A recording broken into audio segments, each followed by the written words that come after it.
Hello, guys and gals, and this is part two of our reading of. Let me get the title here. It is kind of long, a long title. The Harvard Classics: The Apology, Phaedo, and Credo of Plato.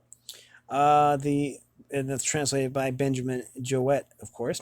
The Golden Sayings of Epictetus, translated by Hastings Crossley, and the Meditations of Marcus Aurelius, translated by George Long.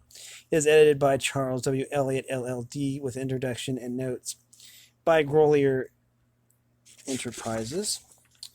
And we're going to go over this. Grolier says Grolier Enterprises Inc. Incorporated offers customizable Harvard Classic book plates. For details, it gives the address, and it is copyright 1980, 1939, 1907, Grolier Enterprises, manufactured in the United States. Now, we were reading The Apology by Socrates, and he was talking about how the Oracle of Delphi had said that he was the wisest man in the world. So he went to various groups to see if he truly was. And he found himself to be wiser than the politicians, of course, and wiser than the poets. So we're going to see if he's continue on with this. Okay. At last I went to the artisans, for I was conscious that I knew nothing at all, as I may say, that I was sure that they knew many fine things, and in this I was not mistaken.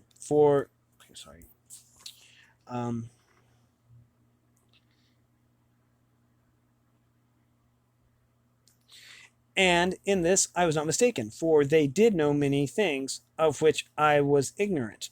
And in this they certainly were wiser than I was. But I observed that even the good artisans fell into the same error as the poets, because they were good workmen. They thought they also knew all sorts of high matters, and this defect in them overshadowed their wisdom. Therefore, I asked myself on behalf of the oracle whether I would like to be as I was, neither having their knowledge or their ignorance, or like them in both. And I made answer to myself and the oracle that I was better off as I was. This investigation has led me to having many enemies of the worst and most dangerous kind, and has given occasion also to many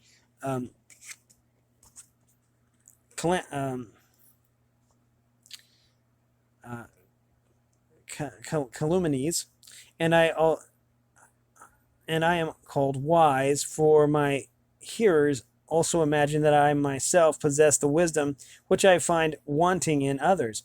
But the truth is, O men of Athens, that God only is wise, and in this oracle he means to say that the wisdom of men is little or nothing.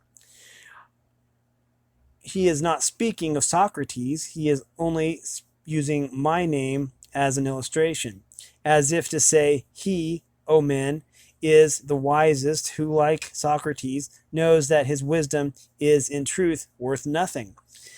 And so I go my way, obedient to the God, and make inquisition into the wisdom of anyone, whether citizen or stranger, who appear to be wise. And if he is not wise, then in vindication of the oracle, I show him that he is not wise. And this occupation quite absorbs me, and I have no time to give either to any public matter or interest, or to any concern of my own, but I am in utter poverty by reason of my devotion to the God. There is another thing. Young men of the richer class, who have not much to do, come about me of their own accord. They like to hear the pretenders examined, and they often imitate me and examine others themselves. There are plenty of persons, as they soon enough discover, who think that they know something, but really know little or nothing. And then those who are examined by them, instead of being angry with themselves, are angry with me. This confounded Socrates, they say, this villainous misleader of youth, And then I suppose, then if somebody asks them, why, what evil does he practice or teach? They do not know and cannot tell. But in order that they may not appear to be at a loss, they repeat the ready-made charges, which are used against all philosophers about teaching things up in the clouds and under the earth, and having no gods, and making the worst appear the better cause. For they do not like to confess that their pretense of knowledge has been detected, which is the truth. And as they are numerous and ambitious and energetic, and are all in battle array, and have persuasive tongues, they have filled your ears with their loud and inveterate calumnies. And this is the reason why my three accusers, Meletus and Anytus and Lycan, have set upon me. Meletus, who has a quarrel with me on behalf of the poets, Anytus on behalf of the craftsmen, Lycan on behalf of the rhetoricians. And as I said at the beginning, I cannot expect to get rid of this mass of calumny all in a moment. And this, O men of Athens, I bet, of Athens, is the truth and the whole truth. And I have concealed nothing, I have dissembled nothing, and yet I know that this plainness of speech makes them hate me. And what is their hatred but a proof that I am speaking the truth? This is the occasion and reason of their slander of me, as you will find out either in this or in any future inquiry. I have said enough in my defense against the first class of my accusers. I turn to the second class, those who were headed by Meletus, that good and patriotic man, as he calls himself. And now I will try to defend myself against them. These new accusers must also have their affidavit read. What do they say? Something of this sort: that Socrates is an evil doer, the corrupter of youth, and he does not believe in the gods of the state, and has other new divinities of his own. That is the sort of charge. And now let's examine the particular counts. He says that I am a doer of evil who corrupts the youth, but I say, O men of Athens, that Meletus is a doer of evil, and the evil is that he makes a joke of a serious matter, and is too ready to bring other men to trial for a pretended zeal and interest about matters in which he really never had the smallest interest. And the truth of this I will endeavor to prove. Come hither, Meletus, and let me ask a question of you. You think a great deal about the improvement of youth. Yes, I do. Tell the judges then who is their improver. For you must know, as you have taken the pains of discover that corrupter. Oh, let me read this one again. Sorry, this one is really difficult to read. Tell the judges then who is their improver. For you must know, as you have taken the pains to discover their corrupter, and are citing and accusing me before them. Speak then and tell the judges who their improver is. Observe, Meletus, that you are silent and have nothing to say, but it is this rather disgraceful and a very considerable proof of what I was saying, that you have no interest in the matter. Speak up, friend, and tell us who their improver is. The laws. But that, my good sir, is not my meaning. I want to know who the person is who, in the first place, knows the laws. The judges, Socrates, who are present in court. What do you mean to say, Meletus? That they are able to instruct and improve youth? Certainly they are. What What, all of them? Or some only, and not others? All of them. By the goddess, um, by the goddess here, that is good news. There are plenty of improvers then. And what do you say of the audience? Do they improve them? Yes, they do. And the senators? Yes, the senators improve them. But perhaps the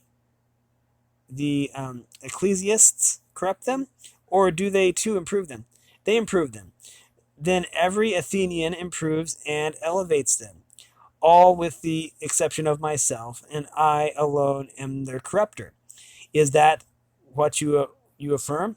That is what I stoutly affirm. I am very un, I am very unfortunate if that is true. But suppose I ask you a question. Would you say that this also holds true of the case of in the case of horses? Does one man do them harm and all the world do good?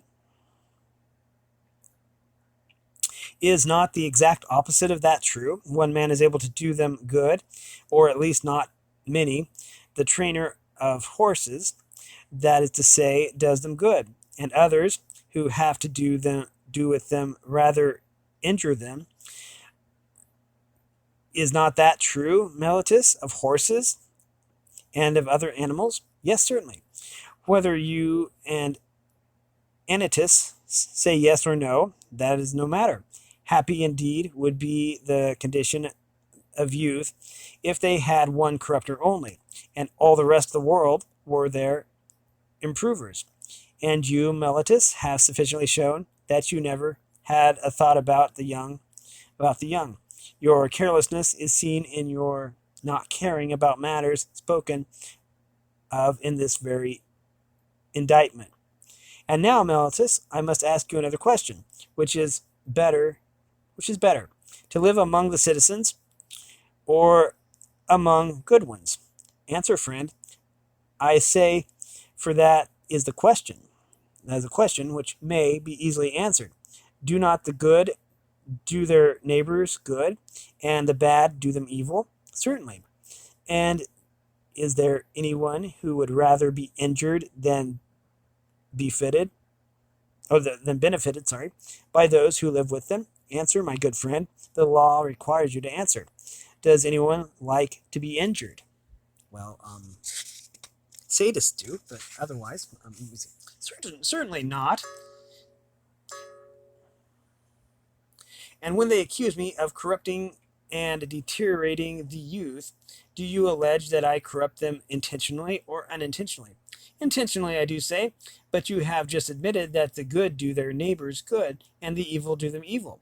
Now, is that a truth which your superior wisdom has recognized thus early in life? And am I, at my age, in such darkness and ignorance as not to know that if a man with whom I have to live is corrupted by me, I am very likely to be harmed by him, and yet I corrupt him and intentionally intentionally too. That is what you are saying, and of that you will never persuade me or any other human being.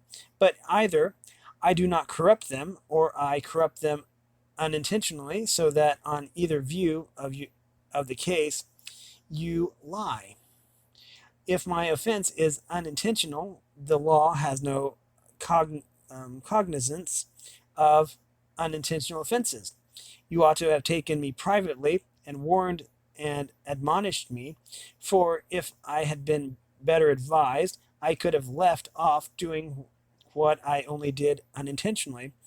No doubt I should, whereas you hated to converse with me or teach me, but you indicted me in this court, which is a place not of instruction, but of punishment. I have shown, Athenians, as I was saying, that Meletus has no care at all, great or small, about the matter. But still I should like to know, Meletus, in what I am affirmed to corrupt the young. I suppose you mean that I infer from your indictment that I teach them not to acknowledge the gods which the state acknowledges, but some other new divinities or spiritual agencies in their stead. These are the lessons which corrupt the youth, as you say. Yes, that I say emphatically. Then, by the gods, Meletus, of whom we are speaking, uh, tell the, tell me and the court, in somewhat plainer terms, what you mean, for I do not as yet understand whether you affirm that I teach others to acknowledge some gods, and therefore do believe in gods, and am not an entire atheist. This you do not lay to my charge, but only that they are not the same gods which the city recognizes. The charge in is um, the charge is that they are different gods, or do you mean to say that I am an atheist simply and a teacher of atheism? I mean the latter. You you that you are a complete atheist. This is an extraordinary statement, Meletus. Why do you say that? Do you mean that I do not believe in the Godhead of the sun or moon, which is the common creed of all men? I assure you, judges, that he does not believe in them, for he says that the sun is stone and the moon earth. Friend Meletus, you think that you are accusing Anaxagoras, and you have but a bad opinion of the judges, if you fancy them ignorant to such a degree as not to know that those doctrines are found in the books of Anaxagoras, the Clazomenian, who is full of them. And those are the doctrines which the youth are said to learn of Socrates, when they are not unfrequently exhibited. When there are not unfrequently exhibitions of them at the bazaar. At the theater, sorry.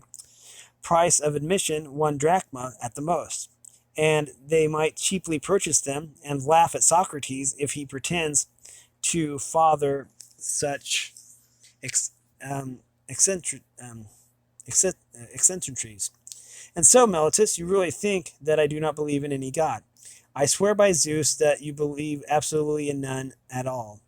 You are a liar, Meletus, not believed even by yourself, for I cannot help thinking, O men of Athens, that Meletus is reckless and impudent, and that he has written this indictment in a spirit of mere wantonness and youthful bravado.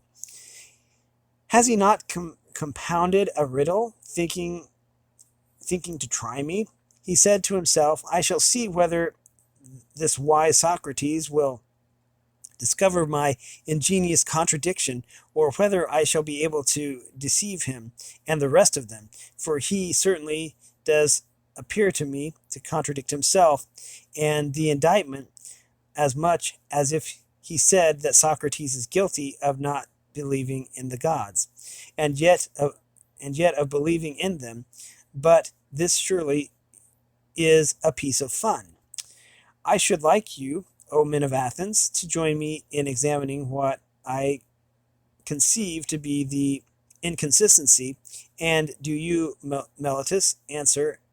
And I must remind you that you are not to interrupt me if I speak in my accustomed manner.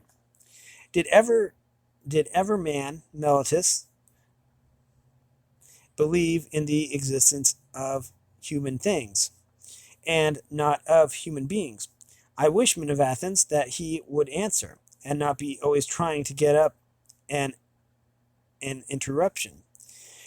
Did ever any man believe in horsemanship, and not in horses, or in flute playing, and not in flute players?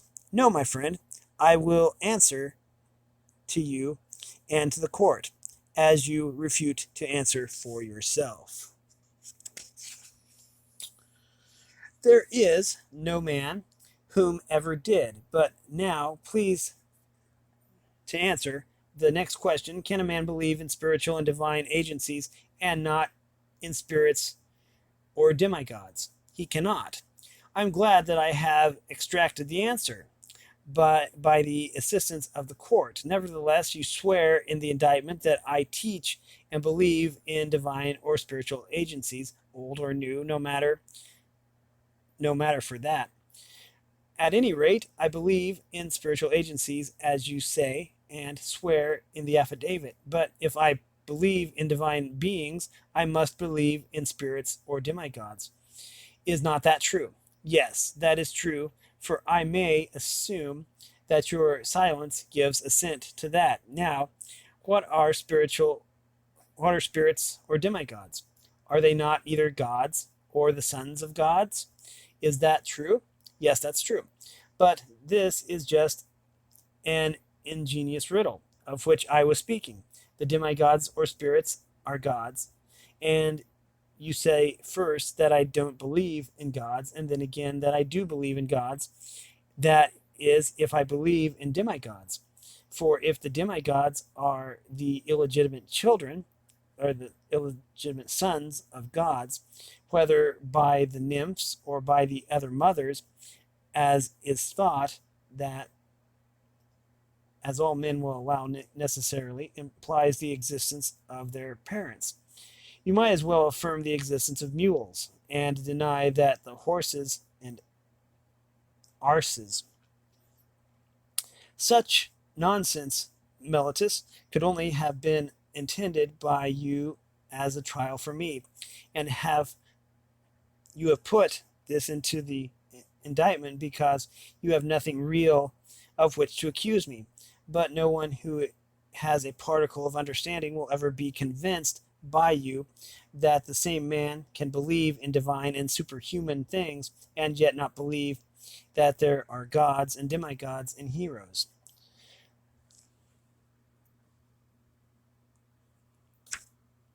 Lost my page. Looks closed. Okay.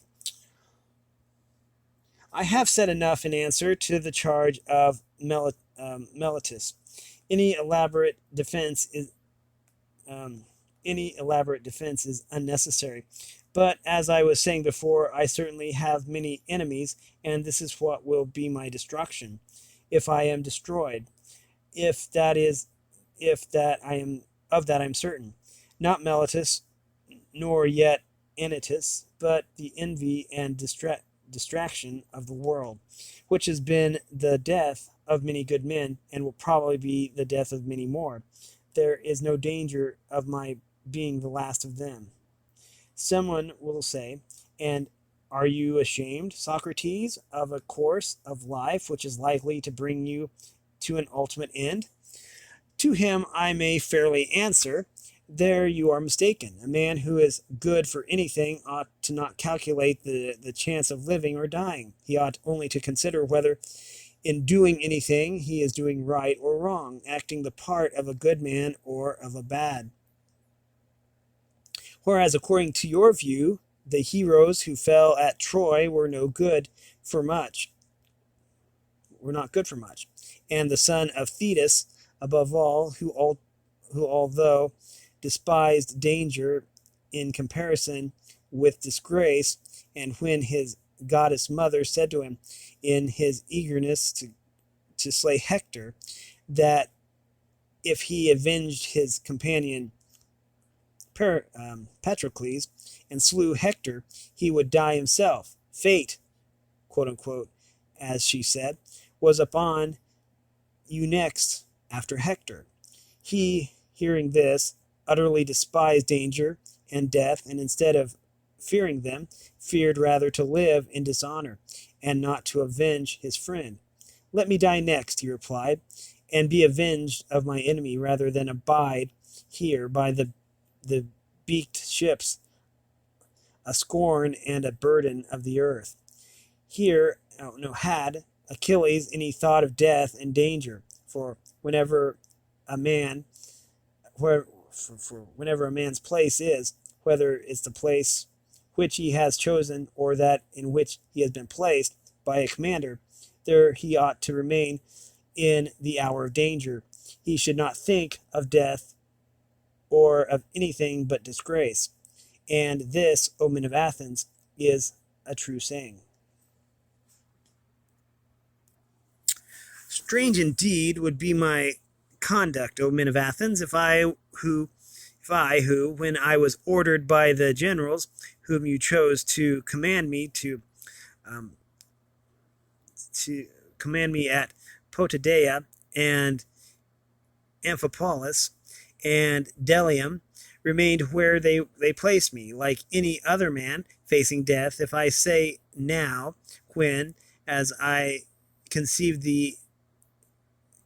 when I conceived and imagined, God orders me to fulfill the philosopher's mission of searching into myself and other men, I were to desert my post through fear of death or any other fear rather, that would indeed be strange, that I might justly be arraigned in court for denying the existence of the gods, if I disobeyed the oracle because I was afraid of death. Then I should be fancying that I was wise when I was not wise. For this fear of death is indeed the pretense of wisdom, and not real wisdom, being the appearance of knowing and unknowing. Since no one knows whether death, which they, in their fear, apprehend to be the greatest evil, may not be the greatest good. Is there not here conceit of knowledge, which is a disgraceful sort of ignorance, that this is the point in which, as I think, I am superior to men in general, and in which I might perhaps fancy myself wiser than other men? We are going to have to stop this here. These paragraphs are super long. But anyways, we've been reading from, we've just been reading from The Apology by Plato. Yeah. No, this is The Apology of Socrates. Sorry, by Plato. Okay. Anyways, we've been reading from this wonderful book. If you like this content, then make sure you like and subscribe and ring the bell so you know when I upload. Also, support me in any way, or if you want to join the Discord server, all the information will be in the description below. As always, thanks for watching, everyone, and have a great day.